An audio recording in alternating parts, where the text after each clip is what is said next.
Okay, good morning. We're on Daf Nun Ches, Let's about warm 10. water. No, thank you. About 10 lines down. And the Mishnah says, Nasan esamole berekon.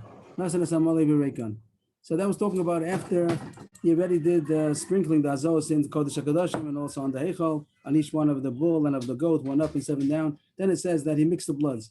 And the Mishnah says that he poured the dama par into the dama sar. It's obviously just to point out that the kli had to be big enough to hold both bloods. It was the big kela, much bigger than the blood of the goat alone, because you had to also be able to pour both bloods together. So that's what it said in the Mishnah. He mixed the blood. He put the blood of the bull into the kli together with the blood of the goat, so it's mixed in. And we just had the sagi yesterday that machlokes if you're supposed to mix it or not for the kronos, and we paskin that you do mix it. And then the Mishnah said you put the full one into the empty one. So Rashi already told us, Rashi usually doesn't do that, but in the Mishnah he already told us the maskan of the Gemara. But we won't recall Rashi right now because we'll go in the order of the Gemara. The Gemara didn't know what it means. The Gemara had a different impression. So the Gemara starts, so this is a question of Rami Bacham asked Rav Chisda. By the way, he was his father-in-law, or eventually was his father-in-law. Maybe at the time he asked him, maybe it wasn't yet. But he asked him, if this has nothing to do with Yom Kippur, on a regular day, there's a bowl of the blood, and he's supposed to do Kabbalah Adam, he's supposed to receive the blood and sprinkle the blood from the kli, but he put one kli into another kli. For whatever reason, doesn't say why he did it, but he put one kli into another kli, and he held the outer kli. Taisha says he held the bottom kli, the outer kli on the bottom, and is that good enough? For some reason, he put one kli inside another kli. Is it a problem? What's the question? If it's a chatzitza, it happens to be both of them are the same thing. It's like both of them are mizrakim, both of them are bowls. So maybe min b'min lo chotzeis, the same type of thing is not considered a chatzitza. Maybe yes, maybe not. So that was the question. Nothing to do with Maseches Yoma, but the Gemara brings it here because the Gemara thinks it has a proof from our Mishnah. So that was Rami Bacham's question. Amalei Tanisua. So Rav Chisda said it's a Mishnah. Rav Chisda learned pshat on Mishnah. Interesting pshat. He said, "Nasas amalei berekam." Our Mishnah says that after you pour the blood of the bull into the blood of the goat, now he puts the full one into the empty one. And he thought that it means he takes the full kli of blood and puts it into the empty kli of blood. He puts one kli into the other. I'm sorry, 22. He learned it in the Mishnah. Oh. Yesh Mishnah. Yeah. That it says he puts the full in the empty. What does it mean?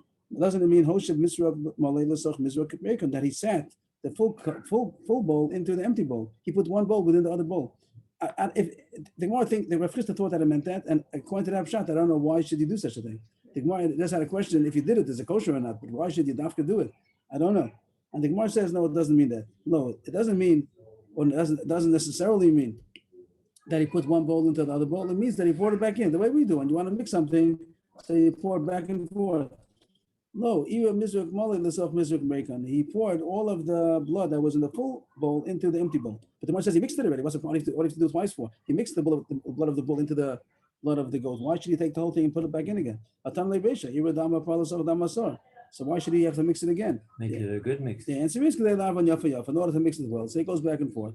And that's the end of the Gemara. That's the end of that Gemara as far as the proof from our Mishnah. And it seems that Rav Chisda is wrong. We don't hold like Rav Chisda. And the pshat in our Mishnah is to mix it well. And what Rav Chisda thought pshat in the Mishnah was that he puts the full kli into the empty kli. So Rashi himself in the Mishnah doesn't say that already. Rashi usually in the Mishnah he doesn't mind leaving it open and find out in the Gemara. But here he gave it away right away, and he said the Mishnah means that he mixed it well back and forth, and that's a maskana. So as far as mutar. And that's surely it's mutar. The question is only why not? The only question is why did he do it? So the answer is in order to mix it well. Mm-hmm. But as far as the original question, what is ira? To know about putting what? I'm sorry, what is the word ira? To pour. Ira Mizra. Ira is to pour. Uh-huh. Like Irui Kli Rishon, Irui Kli Sheni means to pour. Nowadays also they call infusion, they call Irui. Oh yeah? But okay, different kind of a pouring, but it's also kind of pouring. Okay, so now we're on a tangent already. We brought the sugi in only because of our Mishnah. We thought that'll be right from our Mishnah. The Maisa it's not. But once we're here, so we're going to continue going on the cruise already about is it considered a chatzitza or not? Tashma, the Gemara wants to bring a proof from a different. Sorry, Rabbi, this is after the sprinkling. We did a sprinkling from the Dama Par and then a sprinkling of the Dama Eis. Both in the Kodesh HaKadoshim and also in the Heichal. Which is outside the outside the Heichel parochas, towards the and now Kodesh. he's And now mixing he's the mixing bloods it. because he's going to go to the Mizbech HaKtoras to continue doing more avodah. So but us came out that the pshat is that he mixed the blood back and forth in order to mix it well, and there's no proof to Rami Bahama's question about putting one kli inside the other kli. But once we're here, let's continue to try to find the proof. Tashma v'ayomid al gabi kli al gabi regel chaver apostle. And the din is that you have to be standing on the floor of the azor. You can't have shoes. The shoes is a chatzitza, and if the Kohen was standing on top of a kli or on top of somebody else's foot, it's puzzled because it's not touching the floor. And a foot is a foot. He has a foot. His friend has a foot. Min b'mina and a chotzeitz. The Gemara thinks if you hold that min b'mina, the same type of thing would not be a chatzitza, then even if he's standing on his friend's foot, it also shouldn't be a chatzitza. So if you see here that it is a chatzitza, that means min b'mina is chotzeitz, even though it's the same type of thing and the same mizruk and a mizruk, you'd say maybe it is a chatzitza. The Gemara says no, that's not a proof. Shani regel the lamasim levatale. The whole lumdis that it works is because it's batal. But min b'mino, so it's all the same. So maybe it's batal. But two people's feet, two different people. The person on the bottom is not Mavatal's foot. His foot is my foot. I'm not giving away my foot. It's not your foot. So he's not Mavatal's foot even during the time that the person on top is doing the avoda. So that's not a question. Even if your min b'mino is not chotzeis, but this would be a problem. You could talk about maybe his own feet, or one person on top of his own avoda, maybe. But the Gemara says it's not a proof. As far as Allah, we pass min b'mino is not chotzeis. So as far as the Gemara's question, the halach is going to be min b'mino is not chotzeis. But So not the shoes, but not the feet.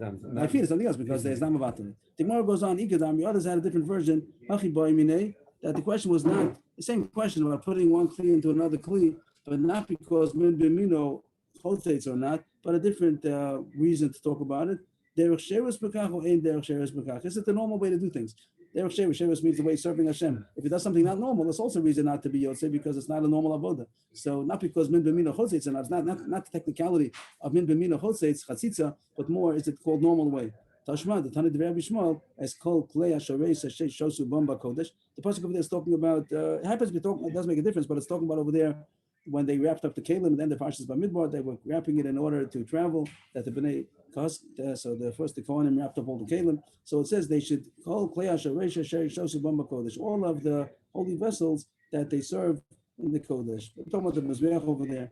Anyway, it says Klei Hashareis, and the Gemara is taking a drash. Shnei kelim b'sheres achas. Clay is plural. The vessels of service, and service is one service, and many two vessels. So it says that is called the normal service. So why is the drash to say that would be kosher? If the question was only is considered the normal way of doing things, so then it is kosher, and that's the maskana that if you would put one kli into another kli, it is kosher, both because of the first side of min b'mino is a chatzitza. It's not considered a chatzitza. We hold min b'mino in the chotzeis. According to the second Gemara's angle, is it called normal? Also, there's a drush to say that it's also considered normal, and you wouldn't be yotzei. And our mission doesn't mean that. Our mission doesn't mean you put one kli into the other kli. It means you pour it back and forth. But if you would want to know, is it possible? That we asked to have a minute, so now we'll talk about it as a halacha. Right. So the halacha is that it's kosher. If someone would do it, Rav Chisda wanted to be raya for our Mishnah. We say it's not a good raya. But as far as the question, it is kosher because of this other raya over here that is considered derech sherus and min b'mina ein chotzeis. Once we're on the subject, the Gemara continues with more related topics. Also, the same question to Rav Chisda. If you put some kind of a sieve, Rashi says is what grows on a palm tree. Rashi describes it as tendrils. I think maybe they say that you stand up on a palm tree. Within those slots, the slits in the tree, whatever they call the bark that comes out protruding. So inside is like a network kind of a bark. Yeah. So that's something which has very porous, and the Gemara talks about it absorbs. And the question will be, would that be a chatzitza? If someone will put sieve, this kind of porous bark, into the mizrach and he received the blood, is the sieve going to be a chatzitza between the blood and the kli? The blood has to go into the kli, and he put this bark. So here now, no question about min b'mino. This is not min b'mino. This is blood and the kli and this bark in between, nothing to do with min b'mino. But the question would be, maybe the fact that it's porous and it absorbs, maybe it's not considered a chatzitza. What's the question? Now, min b'shen amino chotzeis. On that side, if it's min b'shen amino, it's not the same type of thing. So surely it should be chotzeis. Awena chotzeis because chimah the machal chalochayis. Maybe since it's porous and it absorbs, so it gets saturated from the blood, and therefore there's no chatzitza between the blood and the kli, because even though the sieve might be on the bottom of the kli, but still the blood goes through, and there's no separation between the blood and the kli. That was the question. Odem aloshna, or it doesn't. You don't say that it's porous and absorbent, and it's still going to be considered a chatzitza. Amalei, so Rav Chisda said, Tanina, I have a mishnah. Zolev v'cholech ad shemagia l'sfog. So Rashi says this. Rashi brings down the suga over there. It's talking about the paraduma, and he has the kli which has water in it. You have to put the afer, the ash. Once you have the ashes of the paraduma, so then you put the ashes onto the mayim chayim. And Rashi describes it that you have a shokas, some kind of a kli, stone kli, and you have the water's there. The water came in there from the mayan, and that's mayim chayim. And now you put the ashes onto the water. And the question was, they had a sfog over there. You had a sponge. There was a sponge that was on the bottom of the kli. So the question is that you're supposed to put mayim chayim el keli, and you don't have mayim chayim el keli because the water didn't go into the kli because there's a sponge that's interfering.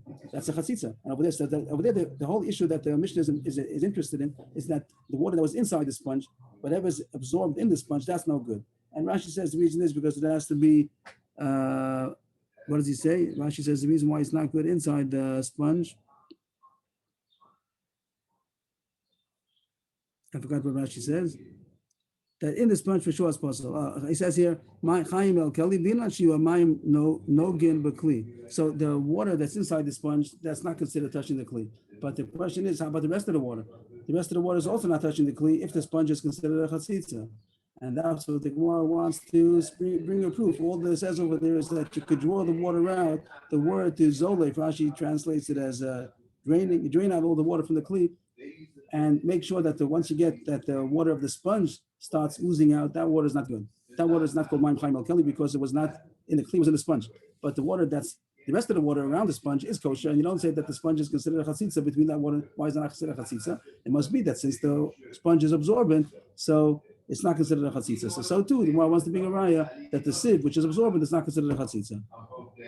But the Gemara says, even though the water's in the wrong place, I mean, the water's in the clear. It's in the once you squeeze it out, it goes back to again. You're not allowed to squeeze. Don't squeeze it out. If you squeeze it out, you get puzzle water. The water inside the sponge is puzzle. That the Gemara is not discussing. The Gemara wants to know if the water which is not inside the sponge, there should be a chatzitza. The sponge should be considered a chatzitza between the rest of the water and the kli. If you'd have a piece of tape on the kli, even if the thing is full of water, because the tape is separating chatzitza. So the question is, the sponge is right there. The sponge is touching the bottom of the kli, and it's considered chatzitza between the rest of the water. The water is not in the full kli. The answer is no. The sponge is not considered chatzitza because the water there is water between the sponge and the bottom of the kli. The water in the sponge is a puzzle for different reasons, but the water that's in the kli, you don't say that the sponge is separating. Why not? Because it's saturated with water. So too. As far as our question, what was the question? If you put a sieve, which also is like a sponge, something which is absorbent, you put it into the kli, and then then the blood was received inside the kli. Is the sponge, the sieve, is it considered a chatzitza between the blood and the kli? So the Gemara thinks no. The same way we see that the sponge is not considered a chatzitza, so too the sieve is not considered a chatzitza. Something which is absorbent is not considered a chatzitza. Seems like it's porous in both cases. Yes. The Gemara doesn't see a difference between the sponge and the sieve. But the Gemara says there is a difference between water and blood. It's one line up. Shani mayim the cliche. Maybe water is different because water is very loose. Which word would we use? The difference between water and blood. Dalil. Okay, dalil. Anybody else? Any other words in English? Dalil. No, Hebrew. Okay. English anyway. So there's so it's not a proof. Blood is more viscous. Right, and water is less viscous. So maybe that would be a difference, even though water is kosher. Blood is less viscous. Viscous meaning Sticky. Oh, so blood is more viscous. Right. So maybe the water is kosher, but it's not a right to the blood. But others say that he told him without any proof, the dam kosher becomes possible. Not only water is kosher, also blood. He didn't. The second Ikadamri says that there's no difference between the blood and the water. It means the truth is that Rav Chisda in the first lashon also said that he thinks you could bring a raya from the water to the blood. In the second lashon also he told him that blood is kosher. So Rav Chisda holds that blood is just as kosher. It's considered the absorbent matter will absorb the blood and the water. Don't say a difference, and it's not considered a chatzitza, but the kometz possible. If you have a kli that you have to put the kometz in, the kometz is soulless. You put the flour, so then surely the absorbency is not going to help flour is going to be considered, doesn't get absorbed with flour, only by liquid. So therefore, surely be possible. If you put a sponge or a sieve into a kli shareis, then you want to put the komets in. For sure, you didn't put the komets into the kli. You put it onto the sieve. That's not good. That goes without saying. But by blood, it would be kosher. And even though the Gemara says maybe there's a difference between water and blood, passing like that, blood is also not considered a chatzitza, something which is absorbent, so it absorbs the blood, it absorbs the water, and then it's not considered a chatzitza.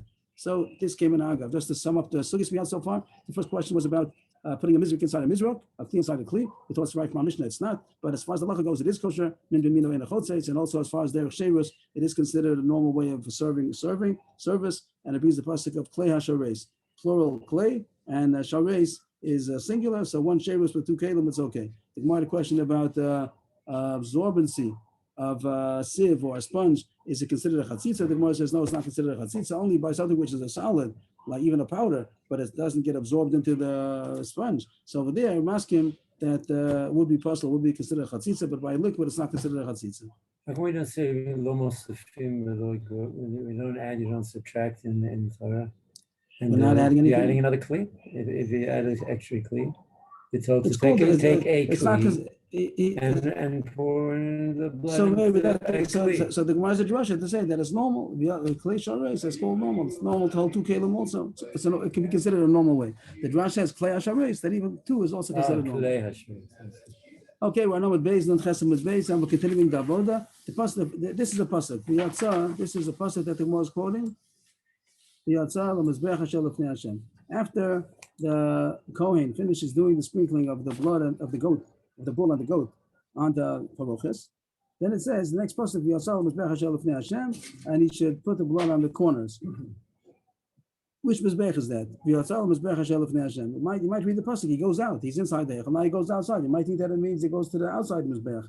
So no, it means the zem mizbech hazav. That's referring to the golden altar, which is inside. He's still going to be inside, even though it says v'yatza. We're going to see that doesn't mean he goes out of the room. He stays in the same room, but he just goes past the mizbech. He was inside. He's inside the Heichal, and he's going past the Heichal, going to the eastern side of the mizbech. Then he started smearing downwards. So on the corners, he's putting the blood on the four corners of the golden altar, which altogether, just to get the dimensions, is an amma by an amma and 2 ammas high. And he's standing on one of the corners and he smears downward. That's how he puts the blood on the corner of the mizbeach. So I just have a diagram of complements of the Gemara Masifta. I'll just put it on, and we can look at the Gemara on the text of the Gemara. Okay, so our Mishnah is this picture. So I'll put this diagram. So he starts from just to point out, the front is the parochas. You see the big parochas, and here you see the two stands, and here's the menorah on the south, and here's the shulchan on the north, and here's the mizbech haktoris, which now, after he finished putting the blood in the kodesh hakadoshim, and also outside the parochas, now he goes past the mizbech haktoris, and he's putting it on the northeastern corner. And the arrow shows you the direction that it's going, 1, 2, 3, 4. He starts in the northeast. The Mishnah says, second line of the Mishnah, the northeastern corner, and then Tzvonis Maravis, then the northwestern corner, and then Maravis Dromis, that's the southwestern corner, and then Dromis Mizrachis, and then the southeastern corner. I will see in the Gemara that others argue, but this is the way our Mishnah holds this. So this may be the way we pass it, maybe not. Let's see, we'll get there as far as the halacha goes. If this would have been the outer mizbeach, so just to picture it, I don't have a diagram for that right now, but the ramp is on the southern side, and he goes up the ramp on the southern side, and he come a right turn to come to the corner number 4. So here on the inner mizbeach, number 4, the southeastern corner is the last place that he reaches. If he'd be on the outer mizbeach, that would be the first place that he would reach. He goes up the southern ramp, and he makes a right turn. He comes to the southeastern corner, and then he continues going right all around. But the point the Mishnah is saying is that the last corner that he puts the blood in the inner mizbeach would have been the first corner that he would have used in the outer mizbeach. You don't look happy. No, I'm not getting the whole picture. There's 2 mizbeachs now. I don't know where he starts and where he ends. Right here, you see the picture is I see the good? picture, yeah. So this means the inner Mizbeach, and That's the first corner is the northeastern. number 1 or number 4? Number one now. Number one is number one. East what? Northeast. That's number one. That's southeast, Forget right? about- The same as the outer one. Isn't that southeast? Or no, that's I'm pointing to the northeast. Number one. Number one is number one, right? northeast. Northeast. Yeah. And if you the sound good kind of it, the Yeah, northeast. okay, it's just that it's, in my mindset, it's the opposite direction. I have to just. We're looking towards the Heichal. We're standing facing the Kodesh HaKadoshim. Oh, okay. So that's the northeast, and the order it goes 1, 2, 3, 4. If you would just look at the Mizbeach HaChitzon, the kevesh, the ramp is on the southern side, on the side of 1 and 4. That's where if you'd be standing outside, I should have Oh, another I picture, see. but I don't. So the ramp So would on be the- on the side. You go On the there. outside, when they do on the outside Mizbeach, they start at number 4. Is that correct?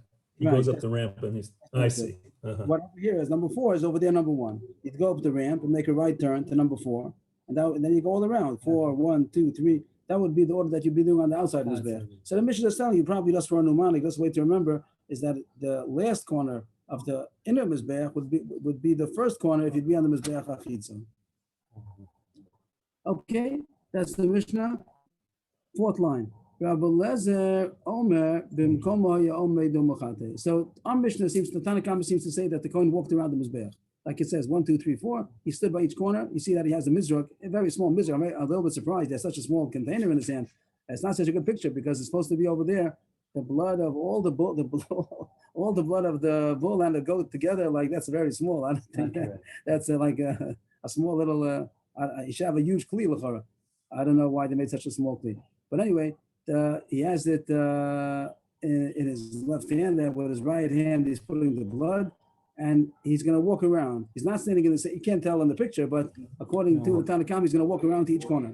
But according to Rabbi Eliezer, he stays in the same place and he stretches out his hand to put the blood on the 4 corners from the same pivoted position.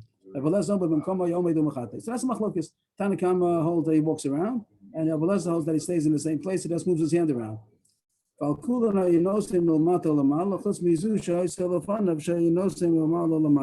The Mishnah is discussing which direction did he smear, a downward direction, as the picture showing a downward direction. So the one that he's smearing in front of him, right next to him, so everyone holds he does with a downward direction. But and if you walk around, so then each one's going to be a downward direction because wherever you're walking, you're always going to be next to one next to you. You're going to do a downward direction. But if you hold like a Belezer that he's stretching out his hand, so then he says that the rest of them he did with the upward direction. He stretched out his hand, then he smeared the blood from the bottom up. Only the one in front of him he did with a downward direction from top down. Like you see in the finger, you see his finger over here, he's doing a downward direction with the finger face down. And then he went from the top down. But if he stretched out his hand to the Mizbeach on the other sides, so then he'd be stretching out his finger and bring it up with an upward motion. Yeah, I do it, no? So it says no.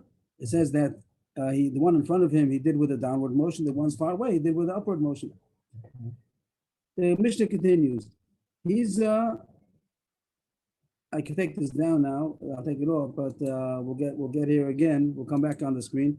But meanwhile, to continue the text, he's altaro shel mizbeach sheva pamim. After he finished putting the blood on the 4 corners, then he sprinkled on the taro shel mizbeach, which we saw earlier in the Masechta, that it means the roof, the top of the mizbeach. He sprinkled 7 times on the top. So on each corner he smeared, and then on the top of the mizbeach he sprinkled 7 times. Shoi Adam. What does he do with the rest of the blood that's inside the bowl? He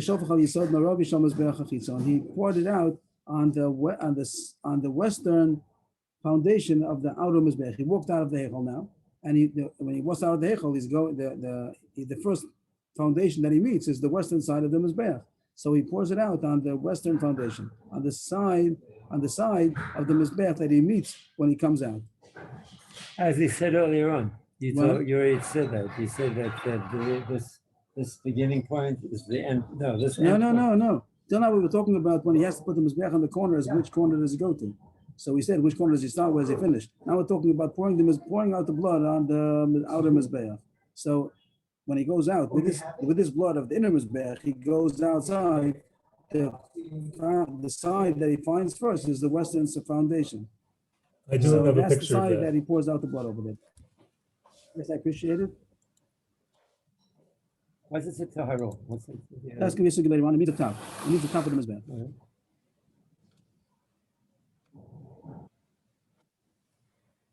Good. He's coming out from the, if you, The Heichal. we can't see from the picture, but if we look more in the direction that he came from the Beis HaMikdash, and now this He is came the, from he came from the west. he came from, He came from the west, which would be over here on the left. Is that right? Here we have the directions. he came from the west. Yeah, That means the that- extreme west of the Kodesh Kodashim. He came out from the left here and he went over here and went this way like that. He didn't go to the corner. The blood, they're showing how the blood flows to the corner. Oh, the blood flows to from he just Oh, came blood. straight down and he starts out. pouring. They're in the middle. The rows of the balatos, they just go backwards. He came from the Beis HaMikdash, which is opposite this wall. And this is the first wall of the Mizbeach that he meets. He pours the blood down on the foundation, out onto the foundation, and it flows. It goes into the. Yesod. They're showing over The- that. the- That is the whole thing is called the Yesod. Oh. The whole Yeah, whole block is block. called the foundation. this whole block. Right. Yeah. And show how it goes into a hole over there, which our mission doesn't have to say. I don't think it's going to say that over here. Maybe it does. Let's see. We but call the hole? Name for it? I forgot what the names of those holes are called. I don't know if it has a name. I forgot. But the mission continues that he poured it out on the western foundation. The mission continues. Mishal Mizbeach HaChitzon. You have any other pictures? Yes, I do. So which one do you want now?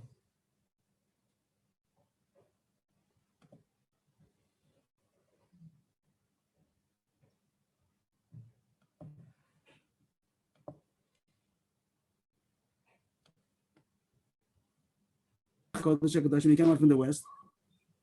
Thank you. What is that showing over here? That if he Is this had the picture you want? good, very good. That if he had a different carbon, they're showing the Kohen Gadol dressed in other clothing now in his big day zahav, and this would be a carbon that he brought from down the outer mizbeach, a regular carbon chatas, let's say. So if he had other karbanos that he had sprinkled on the mizbeach, he would pour it out not on the western foundation but on the southern foundation.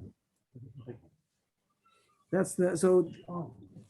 We'll have the circulator on. We'll have more pictures when we get to it now. But as for the Mishnah, when he came out of the Kodesh HaKodashim, he poured it out onto the western foundation. When he had other kabbanis that he's coming to pour the blood, he would pour it onto the southern foundation. Now he's so dromy. Well, even though they are on a corner, but one is south, One is south, and one is west. Elu ve'elu misarvin ba'amav yosel v'nachal kidron. Both of the bloods, no matter where it came from, they would both mix into the Amma. The Amma was a stream or some kind of a pipe that was going through the Beis HaMikdash, and the water it would take out. We had other cases before Psachim where they would want to clean the Beis HaMikdash, they would close the pipe and then it would overflow.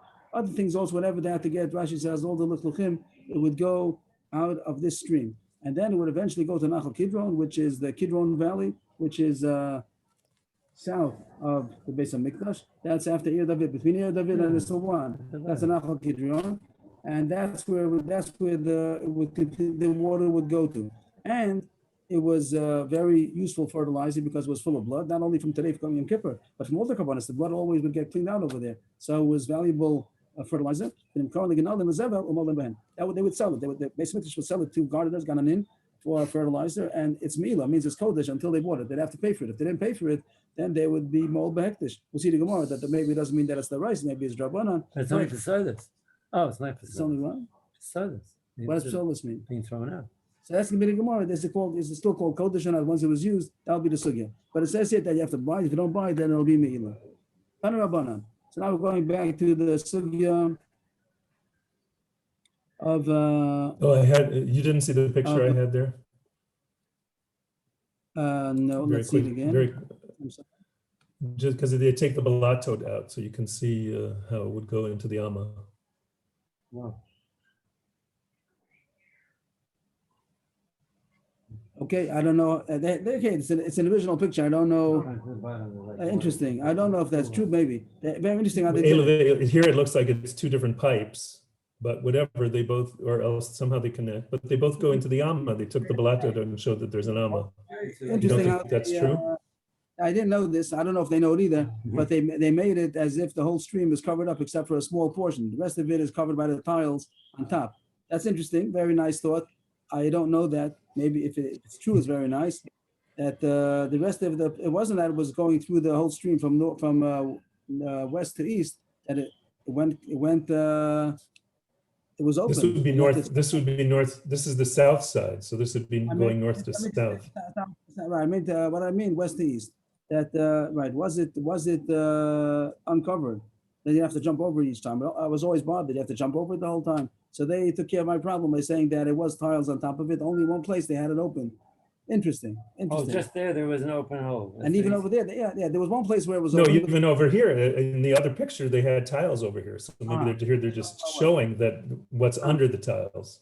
But there was places where we had that they would stuff it up, and then the water would overflow and go on the whole floor, and then they would open it up, and then the water would then subside and go out. So there was a place where the water would be able to overflow. So in some places, I see. Only in Israel could you have view of problems in the Beis Hamikdash. No, there was no problem. There was no problem in the Beis Hamikdash. There was no problem. Okay, so that's an interesting point. I don't know how they do it, but or how it was, but that's a nice thought. Okay, Yashiko, thank you. Back to the text.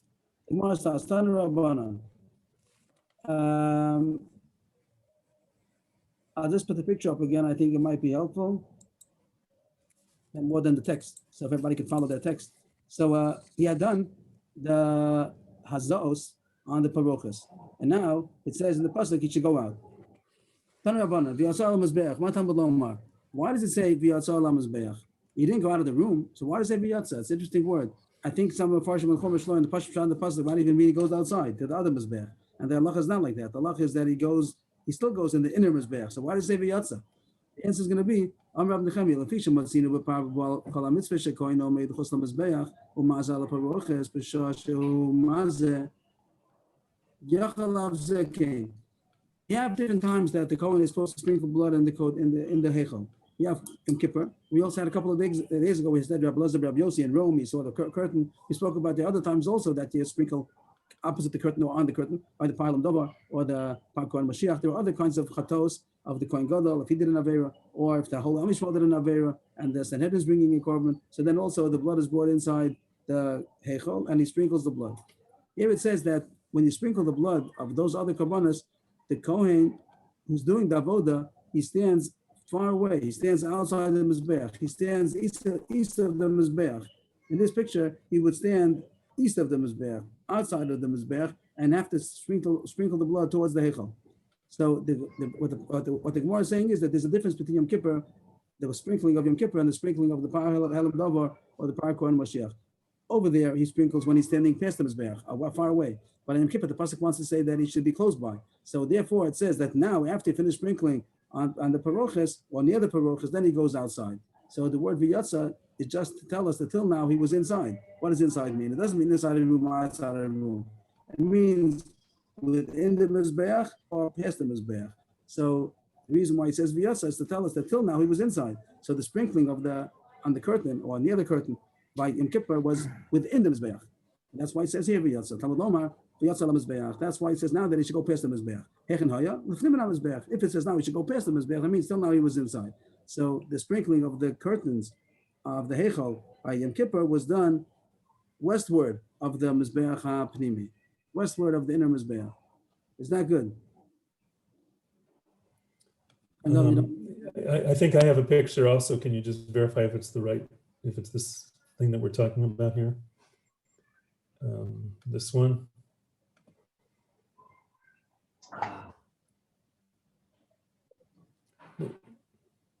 No.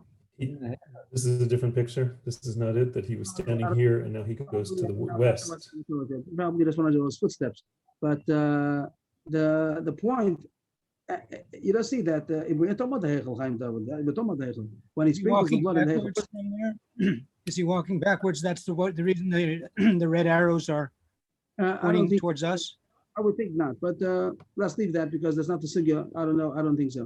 But I just think it talks about the way. It's still by the two holes outside. of the No, we came back a long time ago. Came back. Now, we're talking about the sugya that talks about the sprinkling of the blood in the Heichal. First, he does Kodesh HaKodashim, and then he does the Heichal. And the question is, where does he stand in the Heichal? Does he stand within the Mizbeach, Apnimi, within? Oh, he walks around. Not talking about walking around, but talking about there are three sets of sprinkling. One is in the Kodesh HaKodashim, one is in the Heichal, one is on the Mizbeach. We're backing up now. We're not talking about the Mizbeach. We're going back to the sprinkling in the Heichal. Where did he stand when he sprinkled on the Parochis or near the Parochis? So the Gemara is saying that he stood between the Mizbeach and the Parochis, not past the Mizbeach. Now, how do you know that? Because the pasuk says now, after he finishes the sprinkling of the Parochis, now he goes past the Mizbeach. That means till now he was within the Mizbeach. Oh, he's standing next to him. Now it tells us to go past the Mizbeach. Now it tells us that he should go So it means he's eastward of the coming Mizbeach. back. That means till now he was between the Mizbeach and the Parochis. And that's different than by the Parakon Mashiach or Paralim Davar over there when he sprinkles the blood. He's very far away. He's east of the Mizbeach. He's outside. He's towards the doorway, between the Mizbeach and the doorway. The Gemara continues, Tanya Idach. A different brisa. Now we're transferring to where it talks about by the Parakon Mashiach and Paralim Davar. The Fnei Hashem, that's a pasuk not by Yom Kippur. It's a pasuk that says over there by Yikra Perak David. Over there it's talking about the Parakon Mashiach, the Kohen Gadol in Avera, or if the Sanhedrin paskin wrong. Over there it also says that he sprinkles the blood on the Mizbeach Lefnei Hashem. Why does it say the word Lefnei Hashem? Now it's the opposite. The mirror sugya of before. Here's going to say that by Yom Kippur, where did he stand between the Mizbeach and the Heichal and the Parochis? And here he wants to say that that's after by Yom Kippur, but by these other bloods when he sprinkles, he stands far away. It's an amazing throw. I don't understand how you can do such a thing. The Gemara says by the Parakon Mashiach and the Paralim Davar, he stands eastward of the Mizbeach, past the Mizbeach, and he throws the blood towards the Heichal. So according to those, towards the Parochis. So according to those who say that it didn't have to reach the Parochis, okay, he sprinkled the blood. It went towards that direction. According to Abelazar Rav Yossi, you're supposed to touch the Parochis that's throwing blood with your finger 10 meters. How can you do such a thing? I wouldn't be able to do that. To sprinkle some blood, 10 meters? It's like 20 yamas. The whole Heichel was 40 yamas. The Mizbeach was by the halfway mark there. So that means, at least I think maybe it was closer. It has to be within the halfway mark. We have more in Shkolim about it. But it would mean that he has to stand past the Mizbeach and throw the blood onto the Parochis. That's what it says here. So there are two psukim. Because since it wants to say the difference, by Yom Kippur it has to say that it's not like Parakon Mashiach. By the Parakon Mashiach, it has to say that it's not like Yom Kippur. By Yom Kippur, he has to stand up between the Mizbeach and the Parochis. By the Parakon Mashiach, he has to stand past, outward, past the Mizbeach. So again, the Gemara inside. First one on the line is Tanya.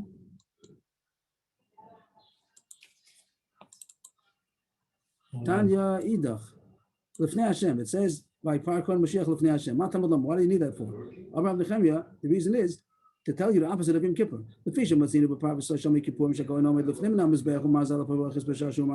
Over there, that he's supposed to stand, the Kohen is supposed to stand between the Mizbeach and the Parochis when he's sprinkling towards the Parochis.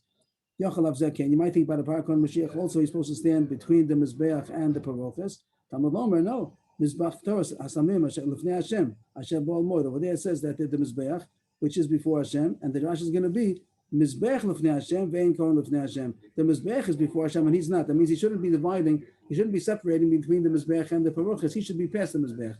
He should be eastward of the Mizbeach. Okay, it's that Omid Bachutz LeMizbeach Umazi. He should stand outside. He stands past the Mizbeach, eastward of the Mizbeach, between the Mizbeach and the door, and then he sprinkles towards the Parochis.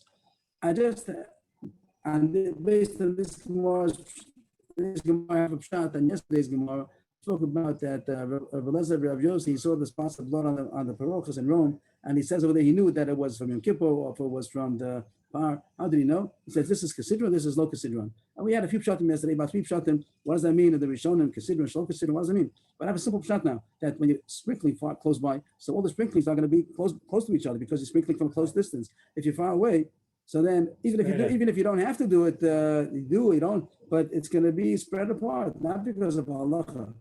But in Kippur, the pashas will be next to each other because you're sprinkling from close by. So I have a new pshat, if it's a good pshat. So I didn't see it in the Rishonim, I saw 3 other pshatim. But this seems to be a simple pshat, no halacha that by Yom Kippur is supposed to be together, and by just technically that Yom Kippur you're close by, so it all together by far away. So it's naturally going to be spread apart.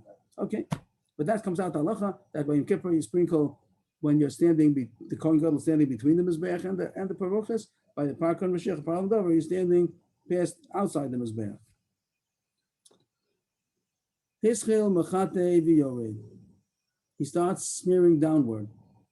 Tan Rabbanan, so let's put the picture on now because we're going to see 2 shittas, the 2 diagrams. Before we only looked at 1 diagram, but now we'll just zoom out a little bit. And there are 2 opinions over here. If you see on the screen, there are 2 opinions. Till now we were looking at Sir Hay. We were looking at the left one, and we said he started on the northeastern corner and went 1, 2, 3, 4. But there's a different opinion that's in the Bir Rabbi Akiva that says he started on the southeastern corner, and you went 1, 2, 3, 4. You went the opposite direction in order to get to the northeastern corner. So the Mishnah is going, the Bryce is going to say both opinions. Tanu Rabbanan. He started smearing downward. From which corner did he start? This is the Tzir Dalet over here from the southeastern corner. This is against our Mishnah. And the number 1 here is the southeastern corner. Mizrachis Dromis, Dromis Maravis Sfonis, Mizrachis Divi Rabbi Akiva. So he started in the southeastern corner and went clockwise, we'd say, and came to the northeastern corner. The Yosef Lidi is like our Mishnah. Yosef Lidi is Tzir Hay, picture number Hay, and over there it says he started in the northeastern corner and went counterclockwise and came to the southeastern corner. He starts first from the southeast, so in the northeastern corner, and then Sfonis Maravis, Dromis, Mizrachis. He goes all around till he gets to the southeastern corner. And the Brisa points out that where one finishes, the other one starts. Again, it just seems to be a mnemonic. It doesn't seem to be anything halachic. Before it says something about the comparison between the inner Mizbeach and the outer Mizbeach. Here it's talking about the comparison of the 2 opinions of Akiva and Rabbi Yosef Galili. Welcome, Rabbi Yosef Galili Maskil, which is number 1 over here, right? That's on the left picture. That's the south. That's the northeastern corner. Shem Rabbi Akiva Posek. That's Rabbi Akiva finishes. Number 1 of Rabbi Yosef Galili is number 4 of Rabbi Akiva, and the opposite. Welcome, Rabbi Akiva Maskil. Shem Rabbi Yosef Galili Posek. Number 1 of Rabbi Akiva is number 4 of Rabbi Yosef Galili. So I don't know if that's anything else, but that's besides mnemonic, how to remember it. But according to Rabbi Yosef Akiva, against our Mishnah, you start in the southeastern corner and go clockwise. And according to Rabbi Yosef Galili, yes, like our Mishnah, you start in the northeastern corner and you go counterclockwise. The Gemara starts, the Kul Yalma Mihas, Be'ahu Keren, the Paga Bereisha Lo Avid. Everybody agrees that you don't start on the corner that you meet first. Means, according to everybody, he's coming from the west. He's coming from before when he was doing the sprinkling on the parochas, so he was west of the Mizbeach. So when he turns around and comes towards the Mizbeach, he's going to first meet the western corners, either the north side or the south side, but on the western side. Why doesn't he put the blood on the western side first? The Gemara is going to say later on, you're not supposed to pass up a mitzvah opportunity. So if the first place that he has the opportunity to do that is the western corners, so how come nobody holds he does it on the west? My time, but why not do it on the western corners? The person says he should go out. So going out doesn't just mean that he goes to the Mizbeach, it means he goes past the Mizbeach. He's not considered that he went out until he passes by the whole Mizbeach. So he has to get to the eastern side. He was on the western side, then he has to go, he has to go out until he's on the east of the Mizbeach. Now the Gemara says, according to Rabbi Akiva was this opinion, that he's starting on the eastern side, against our Mishnah. So we understood why he, now the Gemara doesn't explain what they're arguing about. The Gemara doesn't say, why does he say the southeast, why does he say the northeast? It doesn't say. Rashi says a pshat, we'll say Rashi's pshat. Rashi says, because Rabbi Akiva holds like our Mishnah before, that the curtain was open on the south. If you look in the corner here, you can see in the picture also they made that the southern side of the curtain was opened up. There were two curtains, and the curtain which was further out is opened up on the south. So Rashi says that since he comes out of the southern side, he's going to be closer to the southern side. Even though first he did the sprinkling on the Parochis, but when he continues coming out, he's more closer to the southern side. The other Madam says on the northern side is because he holds like Rabbi Yossi. Rabbi Yossi over there, that the opening was on the northern side, only was one Parochis, and therefore he'd be closer to the north. That's what Rashi says, the Gemara doesn't say.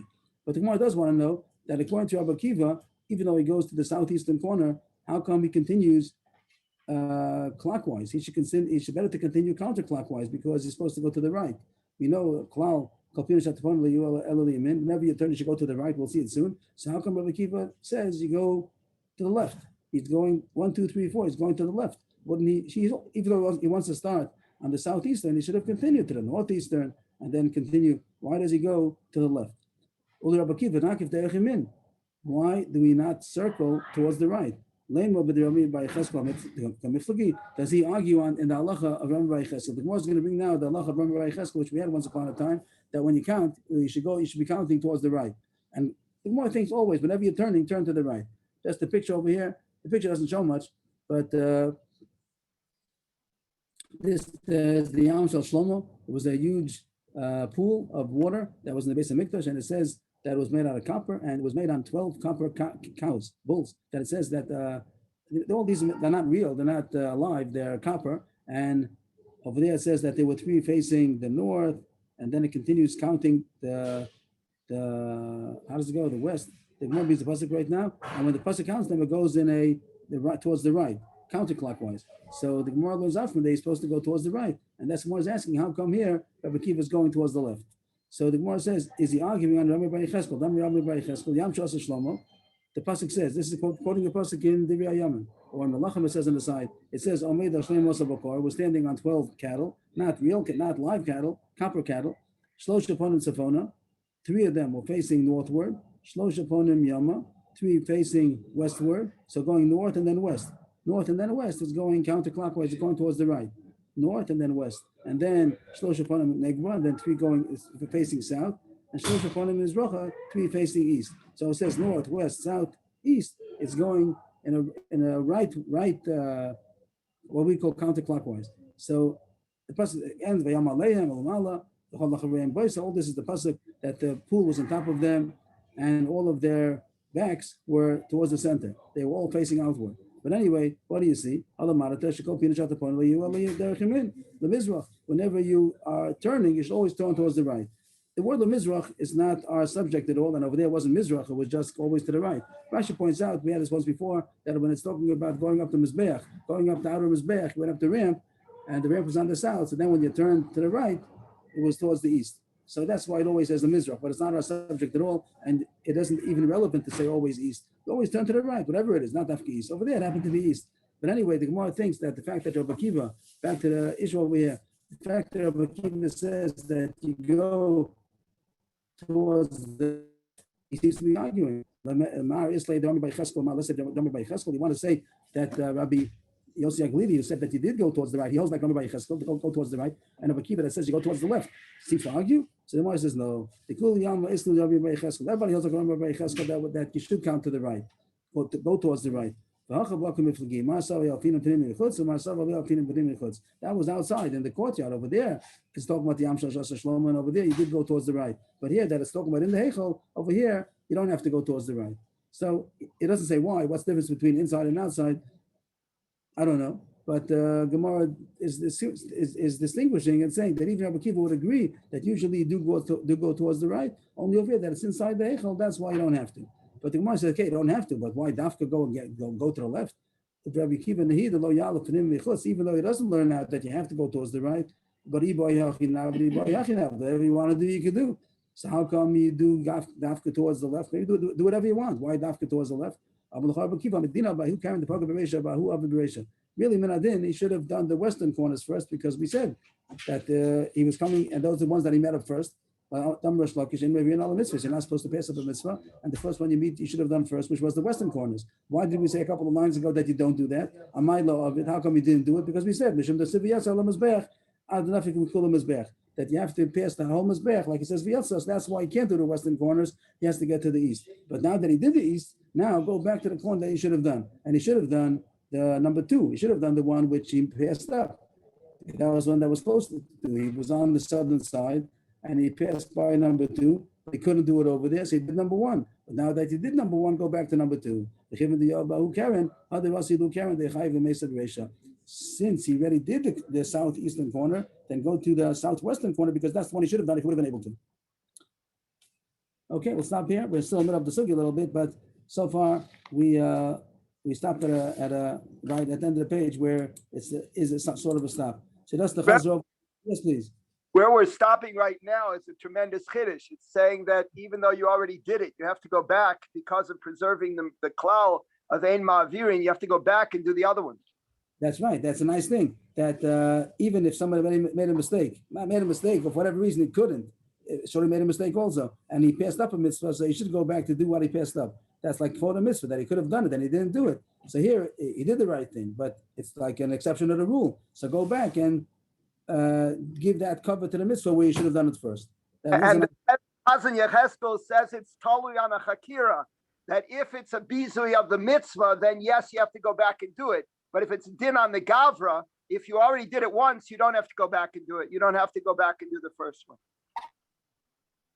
But the Gemara says you do.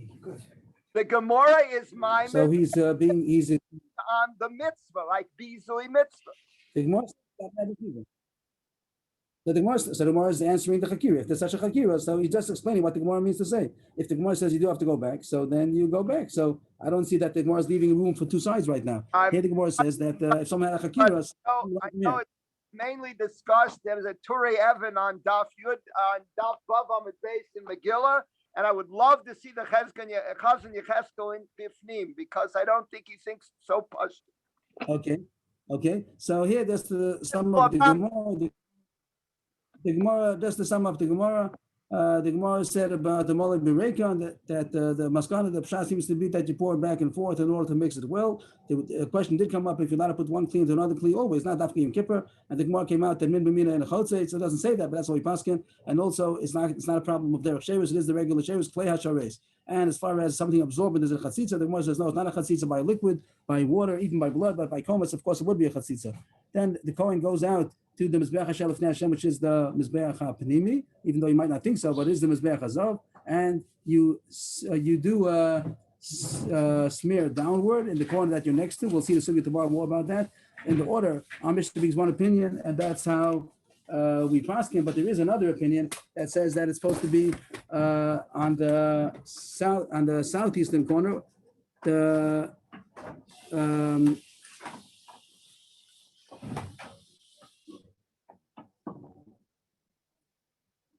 The Mishnah continued about which way when you come out, which direction you do it towards the right. The Gemara is going to say there's those that argue, and then the Gemara says about Shori Adam that you do on the western foundation, but other kabbalas will be on the southern foundation. The blood eventually goes out into Nachal Kidron, and you're not allowed to use it only if you pay for it. It might be Me'ilah. And the Gemara says the difference between Yom Kippur and the blood of the Parkon Mashiach Parlam Davar, that where do you stay when you sprinkle the blood? By Yom Kippur, between the Mizbech and the Paroches, by the Parkon Mashiach and Parlam Davar outside, past the Mizbech, between the Mizbech and the door.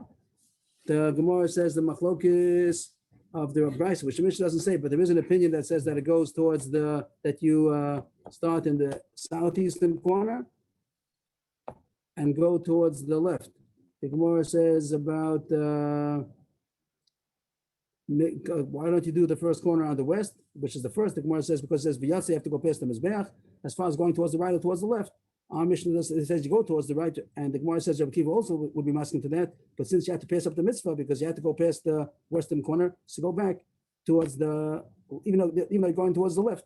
You hold you don't have to. The Gemara is mashma, but if you hold that you go dafka to the right, then we would go to the right. But since you don't have to, he holds that so it would rather go towards the left in order to be able to do the corner that he missed, that he would have done if it wouldn't be for Maver and Allah mitzvahs. And Rav Manuel pointed out that you see that even if you were Maver Allah mitzvahs, you're supposed to go back and do it at the first opportunity.